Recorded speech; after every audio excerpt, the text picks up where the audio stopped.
கார்த்திகை மாதத்தில் கொண்டாடி வருகின்ற மரநடுகை மாதத்தை முன்னிட்டு நல்லூர் கிட்டு பூங்காவில் நாங்கள் கார்த்திகை வாசம் என்கின்ற ஒரு பெயரில் மலர் கண்காட்சியை ஏற்பாடு செய்து வருகின்றோம். தாவர உற்பத்தியாளர்களை இணைத்து தமிழ் தேசிய பசுமை இயக்கம் ஏற்பாடு செய்திருக்கின்ற இந்த நிகழ்ச்சி எங்களுடைய வீர மறவர்களினுடைய நினைவாக இலகுவாக மக்கள் மரக்கன்றுகளை பெற்றுக்கொள்ள வேண்டும் என்கின்ற நோக்கில் இது ஏற்பாடு செய்யப்பட்டது. வடக்கு மாகாண சபை தோற்றம் பெற்றதற்கு பிறகு 2013ஆம் ஆண்டு மாவீரர் தினத்துக்கு மரநடுகையை மேற்கொண்ட பொழுது பல்வேறு வகையான இடர்பாடுகளை புலனாய்வு தரப்பினராலும் இராணுவ தரப்பினராலும் பொதுமக்களும் நாங்களும் எதிர்கொண்டோம். வீர மறவர்கள் நினைவாக மரம் நடுவது என்கின்றது எங்களுடைய தொல் தமிழ் மரபில் இருந்து இறந்து வருகின்றது. மரங்களை நாங்கள் இறந்தவர்கள் நினைவாக நடுகை செய்து வழிபடுகின்ற அந்த தொல் மரபின் தொடர்ச்சியாகவே விடுதலை புலிகளினுடைய மாவீரர் தின நாட்களில் மரக்கன்றுகள் தென்னம்பிள்ளைகளை வழங்குவது வழக்கமாக கொண்டிருந்தார்கள். மாகாண சபை தோற்றம் பெற்றதற்கு பிறகு நாங்கள் அதனை நடாத்த முயற்சித்த பொழுது என்னுடைய வீடு கூட இரவு தாக்குதலுக்கு ஆளாக்கப்பட்டது. அதன் அடிப்படையிலேயே வடக்கு மாகாண சபையில் 2014ஆம் ஆண்டு கார்த்திகை மாதத்தை நாங்கள் மரநடுகை மாதமாக பிரகடனம் செய்திருந்தோம். அதன் பின்னர் இந்த மரக்கன்றுகளை நடுகை செய்வதில் பொதுமக்களிடையே இருக்கக்கூடிய தயக்கம் இந்த காலப்பகுதியில் ஓரளவுக்கு களைய பெற்றது. துரதிருஷ்டவசமாக 2018ஆம் ஆண்டு வரை கொண்டாடப்பட்ட இந்த மரநடுகை மாதம் மக்களினுடைய பிரதிநிதிகள் இல்லாமல் வெறுமனே அரசு அதிகாரிகளினுடைய இயந்திரங்களினால் மாகாண சபை நிர்வாகம் செய்யப்பட்ட பொழுது இது தொய்வு ஏற்பட்டது. அவர்களும் இதில் அதிக நாட்டம் காட்டவில்லை. இதனாலேயே இந்த பிரேரணியை கொண்டு வந்தவன் என்ற அடிப்படையில் இதனை தொடர்ந்து கடைபிடிக்க வேண்டிய பாரிய கடப்பாடு எங்களுக்கு இருக்கின்றதை உணர்ந்து நாங்கள் இதனை வெகு சிறப்பாக செய்து வருகின்றோம். இந்த மரநடுகை மாதம் வெறுமனே நாங்கள் மரக்கன்றுகளை நடுவது அல்ல, உணர்வு ரீதியாக மக்களை மரநடுகையில் ஈடுபட வைக்க வேண்டும் என்கின்றதையும் ஒரு நோக்கமாக கொண்டது என்பதன் அடிப்படையில் அது வெற்றியீட்டி இருப்பதாகவே நாங்கள் கருதுகின்றோம். இன்று பல்வேறு சுற்றாடல் அமைப்புகள் உருவாகி இருக்கின்றன. பிறந்த நாள் நினைவாக, கல்யாண திருமணச் சடங்குகள் நினைவாக, இறந்தவர்களின் நினைவாக எல்லாமே மரக்கன்றுகளை நடுகை செய்கின்ற பழக்கம் எங்களிடம் பரவி இருக்கின்றது. நட்டது அத்தனையும் முளைக்குமா என்று கேட்கின்ற விதண்டாவாத கேள்விகளுக்கும் அப்பால் மரநடுகை என்கின்றது ஒரு பண்பாடு. வெறுமனே அறிவியல் ரீதியாக அது காசு தரும் என்கின்றதற்கும் அப்பால் மரங்களோடு நாங்கள் பேசுகின்ற பண்பாட்டை கூட கொண்டிருந்திருக்கின்றோம். மரங்கள் பேசும், தங்களுக்கு இடையில் உறவாடுவதாக தொடர்பாடுவதாக கூட கண்டறிந்திருக்கின்றார்கள். எங்களுடைய வன்னிக்காடுகளில் இருக்கக்கூடிய ஒரு பாலை மரத்தை நாங்கள் யாழ் நகரில் நாங்கள் வளர்ப்போமாக இருந்தால் முளைக்கும். பாலை மரம் தனியாகவே இங்கு பெரிய மரங்கள் இருக்கின்றன. ஆனால் அதனுடைய ஆரோக்கியத்தை ஒப்பிடுகின்ற பொழுது காட்டுக்குள் இருக்கின்ற வன்னி மரத்தினுடைய ஆயுளும் செழிப்பும் அதிகமாகவும், ஒற்றை மரமாக தனித்த ஒரு மரமாக இங்கே எங்களிடம் எஞ்சியிருக்கின்ற அந்த மரத்தினுடைய செழிப்பும் ஆயுளும் குறைவாக இருக்கின்றது என்கின்றது ஆய்வு ரீதியான நிறுவனம். காடுகளில் மரங்கள் சமூக வாழ்க்கை வாழுகின்றன.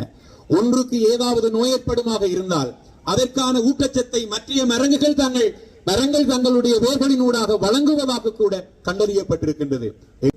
எனது வீட்டுக்கு சற்று தொலைவில் அதாவது ஒரு சிறிய தோட்டம், தக்காளி வளர்க்கின்ற ஒரு தோட்டம். ஒரு நாள் என்னுடைய வீட்டில் இருக்கக்கூடிய அம்மம்மா எல்லாம் அந்த தோட்டத்தை நோக்கி ஓடி போனார்கள். ஒரு பிள்ளை மயங்கி விட்டதாம் என்று. அம்மா பேத்தி தக்காளி பழம் பிடுங்குகின்ற பொழுது பின்னால் சென்ற பேர பிள்ளை தக்காளி பிஞ்சுகளை பிடித்து சாப்பிட்டு இருக்கிறார். நான் நினைக்கிறேன் ஒரு 10-15 தக்காளி பிஞ்சுகளை சாப்பிட்டார். அந்த தக்காளி பிஞ்சில் இருக்கக்கூடிய சொலனின் என்கின்ற நஞ்சு பிஞ்சாக இருக்கின்ற பொழுது எந்த பூச்சியும் தீண்டக்கூடாது. ஆகவே அதற்காக அந்த தக்காளி வச்சிருக்கின்றது. ஆகவே அந்த நஞ்சை அந்த பிள்ளைக்கு அதிக எண்ணிக்கையான தக்காளி காய்களை சாப்பிட்டதோடு மயக்கம் ஏற்பட்டது. எல்லா தாவரங்களிலுமே இருக்கின்றது. ஆகவே இது மரணத்தை கொடுக்கும் நஞ்சு. அந்த விமர்சனங்களை எல்லாம் கடந்துதான் எங்களுடைய தேசிய மலராக நாங்கள் இன்று இதனை அலைந்திருக்கின்றோம். பாம்பு கடித்து தப்பியவனும் இருக்கின்றான், பால் புழைக்கேறி செத்த பிள்ளைகளும் இருக்கின்றன. ஆகவே கார்த்திகை பூவில் இருக்கின்ற நஞ்சு நாங்கள் அதை தவிர்க்கக்கூடிய ஒதுக்கக்கூடிய ஒரு மலர் அல்ல என்கின்றதை நாங்கள் எல்லோருமாக சேர்ந்து கொண்டாடுவோம் என்று சொல்லி உங்களிடம் கேட்டுக்கொள்கின்றேன். இங்கே கூடியிருக்கக்கூடிய நறுமை பசுமை உறவுகளே, எங்களுடைய பிரதம விருந்தினராக யாழ்ப்பாண பல்கலைக்கழகத்தினுடைய தமிழ் எனது அழைப்பின் பேரில் எனது நண்பர் தொல் திருமாவளவன் அவர்கள் இந்த விழாவில் கௌரவ விருந்தினராக கலந்து கொண்டிருக்கின்றார். அவரை நான் தொலைபேசியில் வாருங்கள் என்று அந்த அழைப்பை நான் தான் விடுத்தேன். அவர் சொன்ன வார்த்தை, வரலாம் அண்ணா, ஆனால் நான் வந்தால் நீங்களும் சேர்ந்து விமர்சனங்களை எதிர்கொள்ள வேண்டி வரும் என்று சொல்லி சொன்னார். நிலவுக்கு அஞ்சி நாங்கள் யாருமே பரதேசம் போக முடியாது என்கின்றது என்னுடைய நிலைப்பாடு. விமர்சனங்கள் இல்லாமல் எதுவுமே இல்லை என்கின்றதும் என்னுடைய நிலைப்பாடு. நான் ஏன் அவரை இந்த அரங்குக்கு அழைத்தேன்? நாங்கள் இந்த புனித மாதத்தை மரணிடக மாதமாக கொண்டாடுகின்ற பொழுது தமிழகத்தில் இருந்து ஒரு அரசியல்வாதி எங்களுக்கு ஏன் தேவைப்படுகின்றார் என்கின்ற நிலையில் தான் நான் இந்த கருத்தை உங்களிடம் பகிரலாம் என்று சொல்லி நினைக்கின்றேன். தோல் திருமாவளவன் அவர்கள் இள வயது பிராயத்தில் அவர் ஒரு சட்டக்கல்லூரி மாணவனாக இருந்த பொழுது தலைவர் பிரபாகரன் அவர்களை நேர்கண்டு அவர்களுடன் மிக நெருக்கமான தொடர்புகளை கொண்டிருந்த ஒருவர். இதற்கு முன்னரும் பல தடவைகள் யாழ்ப்பாணம் வந்திருக்கின்றார். தலைவர் பிரபாகரன் அவர்களை வந்து சந்தித்திருக்கின்றார்.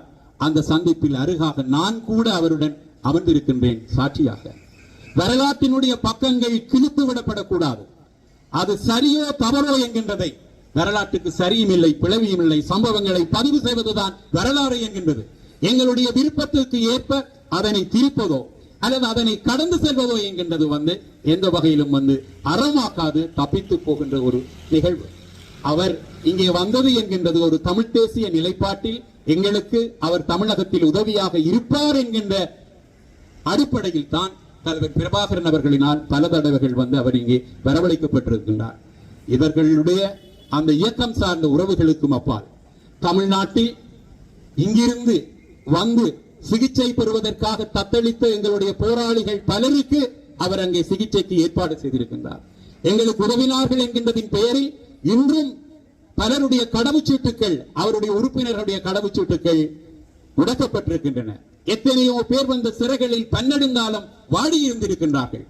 எங்களை பொறுத்தவரையில், என்னை பொறுத்தவரையில் தமிழக உள்நாட்டு அரசியலுக்கும் எங்களுக்கும் எந்த சம்பந்தமும் வேண்டாம். தங்களுடைய தலைவர் யார் வேண்டும் என்கின்றதை அவர்கள் தீர்மானிக்கட்டும். திருமாவளவன் அவர்கள் கலைஞருடன் கூட்டா அல்லது ஜெயலலிதாவுடன் கூட்டா என்கின்றதை அவர்தான் தீர்மானிக்கலாம். நாங்கள் இங்கிருந்து கொண்டு தமிழகத்தில் யாரை முதலமைச்சராக்க வேண்டும் என்கின்றதற்கு எந்த அருகதையும் எங்களுக்கு கிடையாது. எங்களுடைய விருப்பத்தை மீறி யார் யாரெல்லாம் இங்கிருந்து பாராளுமன்றம் செல்கின்ற பொழுது எங்களுக்கு தேவையான, எங்களுக்கு வேண்டிய தமிழ் தேசிய நிலைப்பாட்டை நாங்கள் எவ்வாறு தக்க வைக்கலாம் என்கின்றதை எல்லாம் நாங்கள் புறந்தள்ளி அல்லது அதை பற்றி சிந்தனையிட்டு தமிழ்நாட்டின் முதலமைச்சராக யாரோ வர வேண்டும் என்கிறது தொடர்பாக இங்கிருக்கின்ற எங்களுடைய சிலரும் புலம்பெயர்ந்த நாடுகளில் இருக்கின்ற சிலரும் முயற்சிக்கின்றார்கள். அது அவர்களை பொறுத்தவரையும் அவர்களுக்கு லட்சோப லட்சங்களுக்கான அரசியலில் நாங்கள் தலையிட்டு நீங்கள் எங்களுக்கு ஏற்றது மாதிரித்தான் தமிழ்நாட்டு அரசியலில் கூட்டு வைக்க வேண்டும், நீங்கள் அணி சேர வேண்டும் என்று எதிர்பார்க்கிறது எல்லாம் அரசியல் அறிவிலித்தனம் என்கின்றது என்னுடைய கருத்து. அவர்களுடைய மக்கள் இவர்கள் பிழையான ஒரு நிலைப்பாடிலே எடுப்பார்களாயிருந்தால் நிச்சயமாக அவர்கள் நிராகரிப்பார்கள். அதற்கான தீர்ப்பை அவர்கள் எழுதுவார்கள். நாங்கள் அதை இட்டு கவலைப்பட வேண்டிய அவசியம் இல்லை. ஒன்று, ஒரு பொதுவாக ஒரு கருத்து இருக்கின்றது.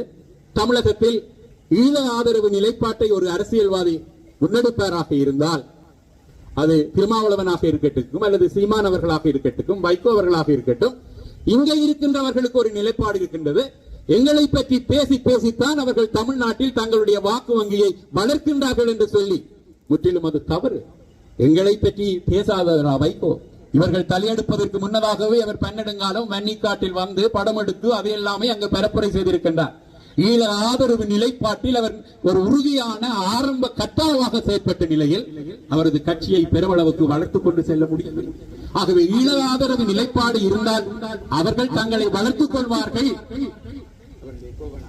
ஒரு தவறான முடிவு. எங்களுக்கு அவர்கள் தேவை. ஒன்றை நாங்கள் கருத்தில் எடுக்க வேண்டும் என் உறவுகளே. தமிழகத்தில் தமிழ்நாட்டை சேர்ந்த 39 பாராளுமன்ற உறுப்பினர்கள் டெல்லியில் இருக்கின்றார்கள். பாண்டிச்சேரியில் ஒரு பாராளுமன்ற உறுப்பினர், 40 பாராளுமன்ற உறுப்பினர்கள் தமிழர்களினுடைய பிரதிநிதியாக டெல்லியில் இருக்கின்றார்கள்.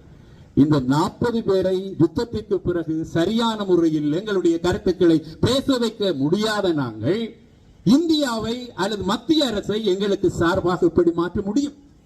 எங்களை எல்லாம் விட்டுவிட்டு அவர்களுடைய நாட்டு அரசியலில் நாங்கள் நுழைக்காமல் எங்களுக்காக யுத்தத்திற்கு பின்னர் இந்த 15 வருடங்கள் கடந்துவிட்ட நிலையிலும் கூட ஒரு அங்குலம் கூட முன்னேற முடியாமல் இருக்கக்கூடிய எங்களுக்கு எங்கே நீந்துவதற்கு ஒரு சிறு துரும்பு கையில் கிடைத்தால் கூட இறுக்கமாக பற்றிக் கொள்ள வேண்டும் என்கின்றது என்னுடைய கருத்து.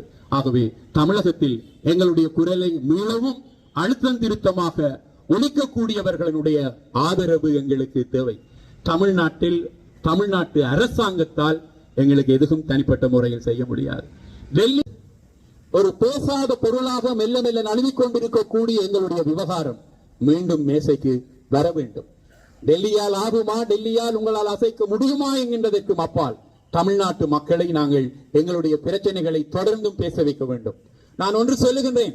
தலைவர் பிரபாகரன் அவர்கள் தான் ஈழம் பெற்று தருவேன் என்று சொல்லி போராட்டத்தை ஆரம்பிக்கவில்லை.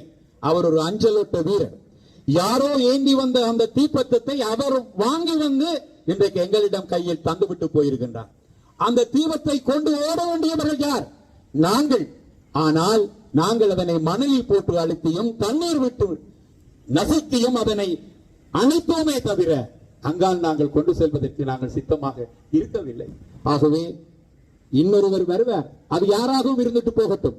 அடுத்த தலைமுறையில் இருந்து தன்னும் எங்களுடைய இந்த அபிலாஷைகளை காவி செல்வதற்கு வேண்டிய ஒரு அணி உறுப்பரும் நாங்கள் கதிரைகளுக்கு பழக்கப்பட்ட அரசியல்வாதிகள், பாராளுமன்றத்தில் சுவை கண்ட அரசியல்வாதிகள். எங்களினால் ஒரு எல்லைக்கு மேல் பாராளுமன்றத்தில் பேசி நாங்களே அதனை படமெடுத்து அதனை யூடியூப்பில் போடுவதை தவிர எங்களுடைய தலைவர்களினால் அதற்கப்பால் ஒரு ஜனநாயக ரீதியான விடுதலை போராட்டத்தை ஆக்ரோஷத்துடன் முன்னெடுத்து செல்ல முடியாது. அதற்கு தமிழகத்தில் எங்களுடைய ஈழ உறவுகளுக்கு செய்த உதவிகளுக்கும் அப்பால் நான் அவரிடம் தனிப்பட்ட முறையில் பல உதவிகளை எனது மக்களுக்காக பெற்றிருக்கின்றேன். அவர் பாராளுமன்ற உறுப்பினராக இருந்தாரோ இல்லையோ, நான் இதற்கு முன்னரும் கூட 200க்கும் அதிகமான துவிச்சக்கர வண்டிகளை வாங்கி நான் மாணவர்களுக்கு கொடுத்திருக்கின்றேன்.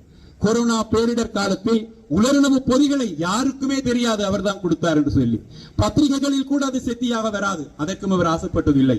ஆயிரக்கணக்கானவர்களுக்கு கொடுத்திருக்கின்றோம். இந்த முறை கூட நான் நீங்கள் வருகின்ற பொழுது வெறுங்கையுடன் வரக்கூடாது என்கின்ற அடிப்படையில் அவர் 100 சைக்கிள்களை ஏற்பாடு செய்துவிட்டு தான் வந்தார். ஆனா கொழும்பில் இருந்து எங்களால் கொண்டு வருவதற்கு 60 சைக்கிளுக்கான வாகனத்திலே ஏற்றக்கூடிய வசதி இருந்தபடியால் இன்று 60 மாணவர்களுக்கு அந்த துவிச்சக்கர வண்டிகளை நாங்கள் கையளிப்போம். ஏனையவற்றையும் நாங்கள் அவர்களுக்கு கையளிப்போம். எனது மக்களின் சார்பில் அவருக்கு நன்றி கூறி விடைபெறுகின்றேன். வணக்கம்.